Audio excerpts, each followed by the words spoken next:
What's up, Reddit? Duff here. We got a late night session on the questions that you guys asked in the subreddit, and let's just get right to it. We got some great tips and tricks coming up. First question, Chairs54. Can you give me some strategies for between club situations on the par threes? Yeah, man, I got you. Let's look at this. So we've got our Pro D, we've got root, and this is where we want to aim. So let's pretend there's an imaginary pin out there. We need to adjust around 5.5, 6 rings.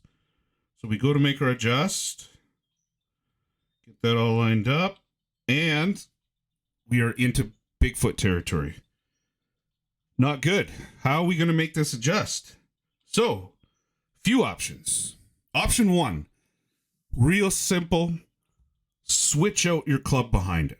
So in this case, I've got Bigfoot behind it, and I've got a few options. I can either opt to go Pegasus, a longer club. I can go Lightning Rod, which is another longer club. Or I can switch out my long iron to something shorter.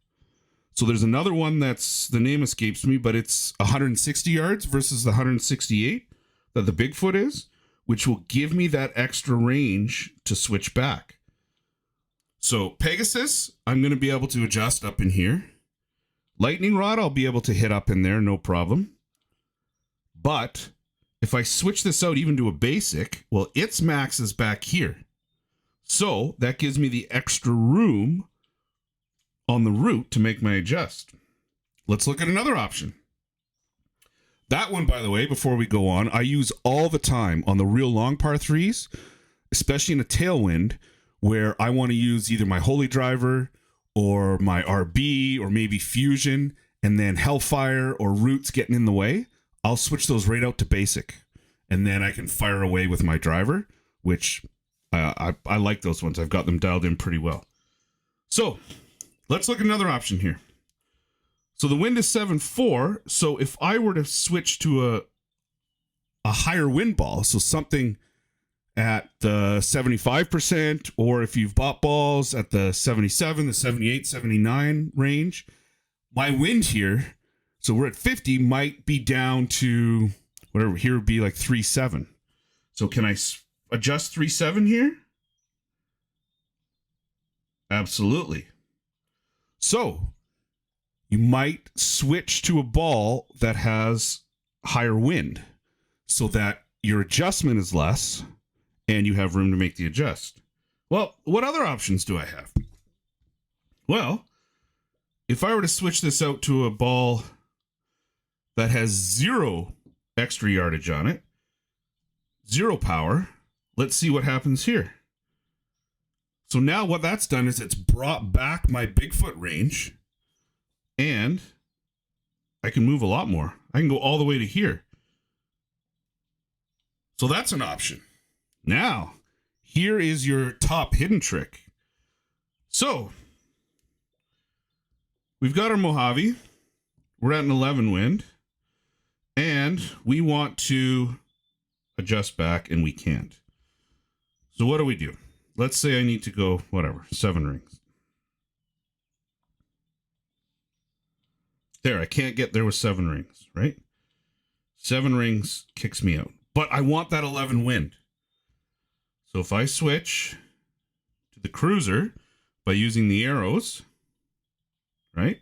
So if I go cruiser and I go 7 rings, so there's my spot. I found my spot. I'm good there. And I use these arrows and I go back to my Mojave. I've got an 11 wind and I found my spot. But it stayed. It locked on IM root. The second I move this target, though, it's going to jump back to the Bigfoot. Watch. Second I touch it, it goes Bigfoot. So here's another application for this.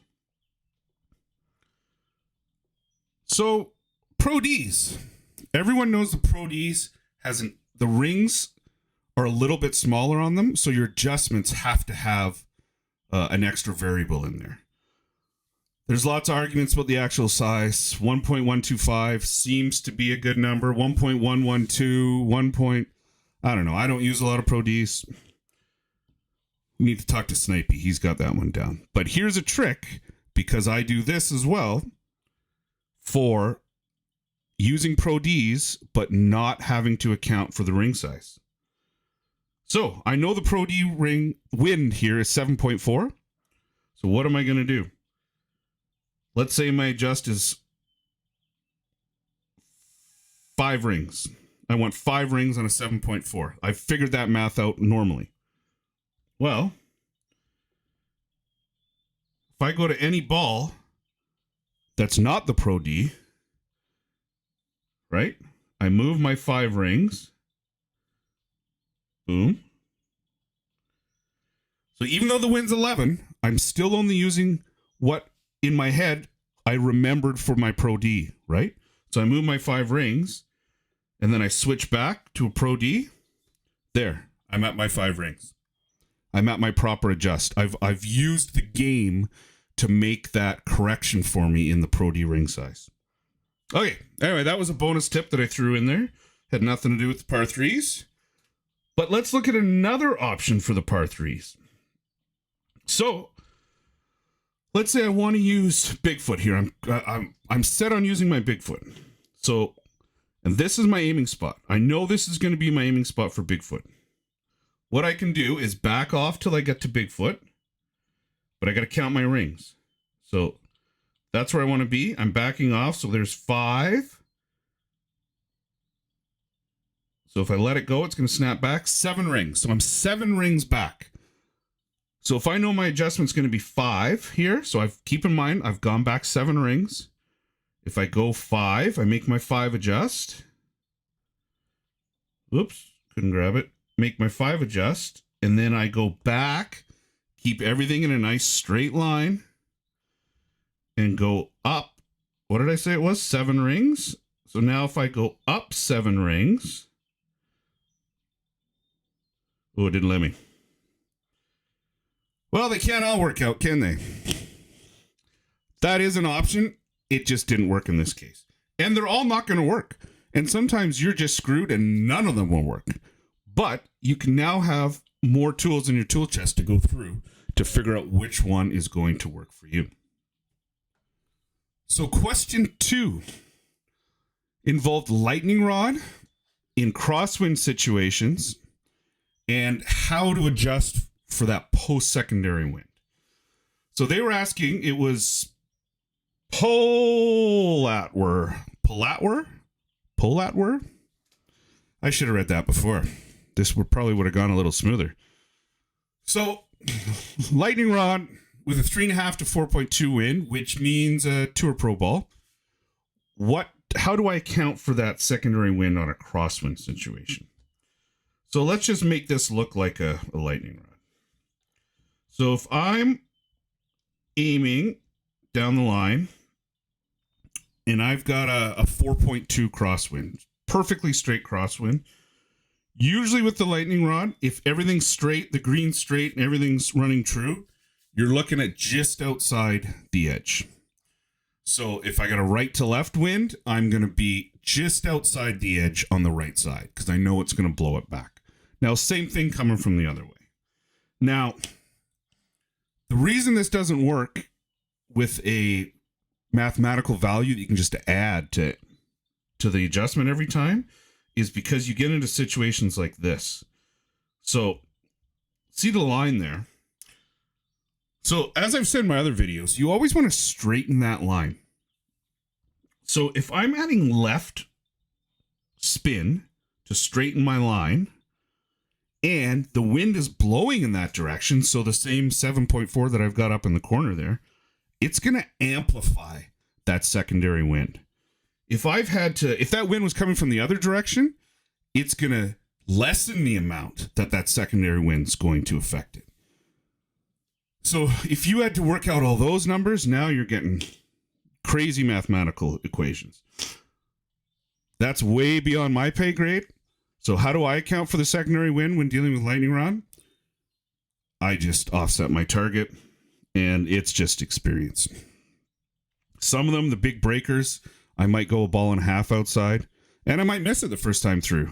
And so the next time, if the winds are similar, I give it a little bit more. And then I just remember in my head, and when I get to these holes, I go, I went 2 balls. I went 2 holes outside that one.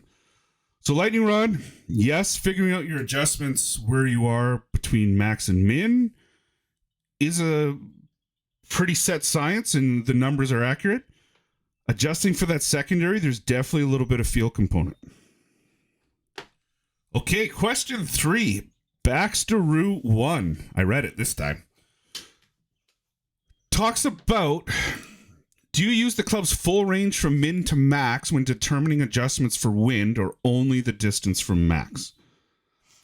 So then they talk about the range is different depending on what club you have behind it, right? So especially if you're near min Bigfoot, then you've got Spectre, you've got Orion, you've got Iron Eagle, 3 separate distances, which actually goes back to question 1 and switching out clubs behind. But anyway, so first, let's break down how we figure out our numbers for each club.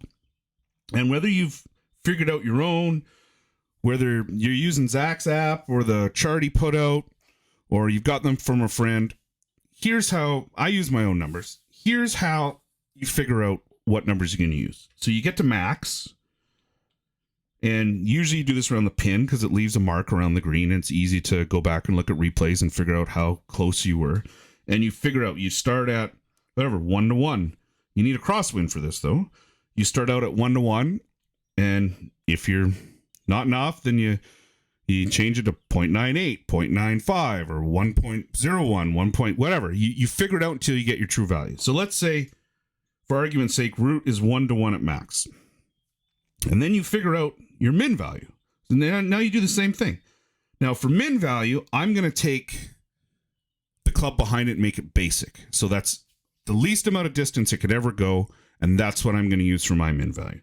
So I didn't do it here, but let's just pretend there's a basic behind it. And I figured out, I go through that process again, use the pin, spend a bunch of time practicing, and I find out what my min value is. Well, if I know what my min value is, and I know what my max value is, I can just count the rings between those two spots. 10, 20, not even. 10, what was that? 69, 17? No, 17, 9, 18 rings. So if I was at 1 to 1, and then 1.5 to 1 at min, and I know there's 17.9 rings between those two values, well, there's a 0.5 difference. Divide that by the number of rings, and now I know how much each increment is between those 2 points. And that's all this is. That's all these apps that come out with, all these numbers, that's all it is. It's them figuring out, when you move your slider to 85%, you can do the same thing by counting your rings. So, to answer the question, it doesn't matter what club you have behind it. If you have those values from max all the way to its true min, and you're measuring your distance back using counting rings, it doesn't matter. You can be 10 rings back and then run into Spectre. Well, you know what that adjustment's going to be because you're counting back from max. You can be 15 back and run into Orion. Well, you know what that value is because you figured it out for the entire way. Now, you could go all the way back to Golden Eagle. Same thing. You figured it out the entire way. Now, if you're figuring out these numbers on your own, you can break it down to per ring if you just want to get close. Some guys break it for every half a ring. They've got a different value. Some guys have it down to every 0.1 ring. And when you get that accuracy and you get down to those small measurements, that can be the difference between the 897s and 898s and the 999s. And those 999 drops are what win you tournaments. So to answer that, figure it out from basic behind it minimum to the true maximum of the club and every point in between. Question 4, we're looking at Hive. Now, this is one of these clubs that if you figure out can definitely take you from 20th in a tournament to 5th.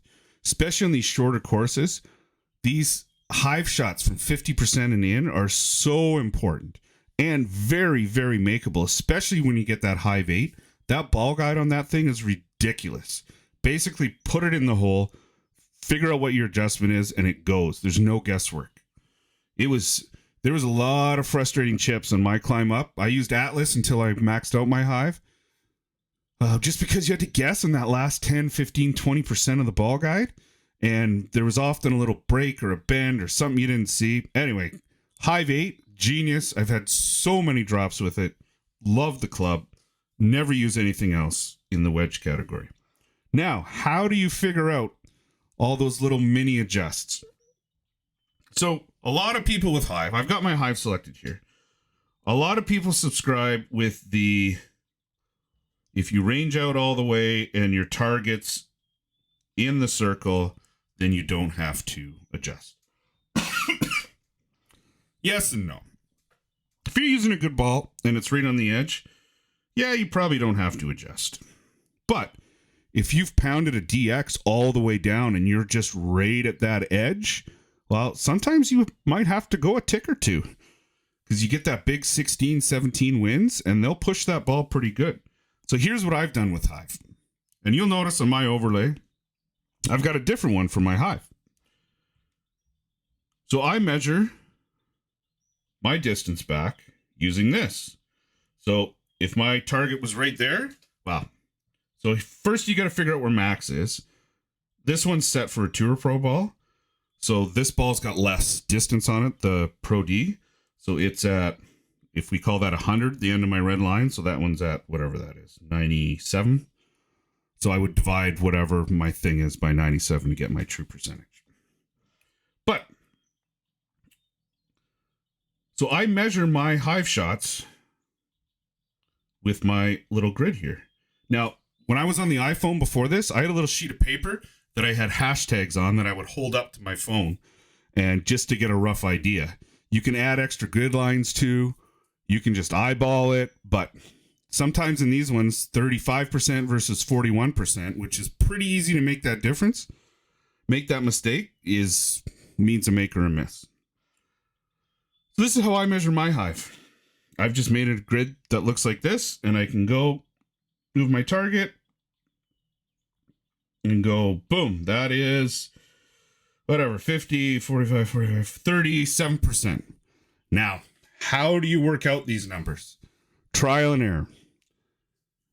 You can't just plug these into a magic computer and it spits out the right answer for you. You need trial and error. So take a day of one of these tournaments. There was one today that had 25 replays, and just practice with your hive. Use a Pro D. Don't use something with crazy wins, but use something with decent. Pro Ds are pretty easy to come by nowadays. Use a Pro D and just set up your shots. Set up at 25% and have a look. See where that went. Get it 25% down and then get 30% down and then get 40% down and then get 50% down. I try to keep my hive under 50% because it gets a little squirrely above there, but it's just repetition and practice. And then once you have all those numbers down, whether it's on a sheet of paper or in your head, now you know the next time you're in that situation with confidence, you can look at a shot that's at 37% and consult your work or your brain and go, all right, I need to divide this by whatever, 1.3, or times it by 1.3, whatever your math ends up being. So unfortunately, there's no formula for these shots. The graph of how the adjust works on the hive looks something like that. But it's just a matter of practice and effort. That's it. We did 4 questions. Maybe we'll do more later. Thanks a lot. Hit the like, hit the subscribe. We'll do this again. I'm always open for questions. Ask me something on Facebook. Ask me something on the Discord channel, on the Reddit group. And I'll get to it when I can. Happy holidays. Happy New Year, and go Team Canada in the World Juniors. All right. Thanks. Bye.